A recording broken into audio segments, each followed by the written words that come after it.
Homestead's working on a bid to get the championship race back in 26 possibly. I imagine you'd be a proponent of that. I think it would be exciting. It would, I feel like, I think regardless of where we race for the championship, I think we need to find that little bit extra that Penske's brings to the table at Phoenix. So, yeah, for me, it'd be cool, but I've enjoyed trying to figure out Phoenix, and I feel like we made good progress at being more consistent there. Yeah, all those other things aside, yeah, it would be awesome for me and Kyle, I would say. I mean, Blaney's really good there too. I think a lot of the drivers that year after year put themselves in championship for are all really competitive at Homestead. So it's just, I don't know. It's familiar, I guess, too, right?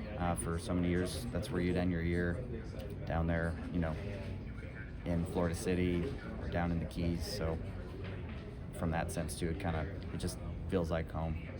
Even though the championship didn't go the way you wanted, like, can you still look back on the way that Homestead finish and getting there, like how big of a moment that was? Like, can you reflect on that's going to be a moment that is going to be on your career highlight reel forever? Like, have you kind of processed yet or had a chance to reflect on how big that was, that finish, and just going out and getting it? I had to pretty quickly, right? Because it was after that it was time to focus on Phoenix prep, Championship 4 prep. So yeah, I mean, for me it did.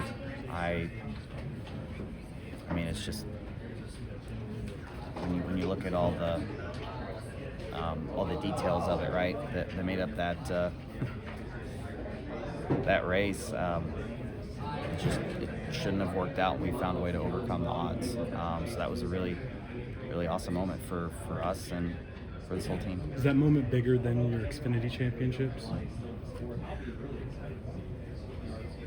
I mean, it's up there with them, but I mean, outside the professional side of things, the second one, getting to name a kid, Bo, everything we had happening in life in that moment made that one very, very special. How much will having another teammate change 23-11 going into next year, and how well, if at all, do you know Riley right now? Somewhat well. Not as good as I will know him in the leading months, but yeah, we have a plan. How it's all going to work out, right? But for me, I'm curious to see how it comes together. But I think the right people are in the right places for it to be a good transition.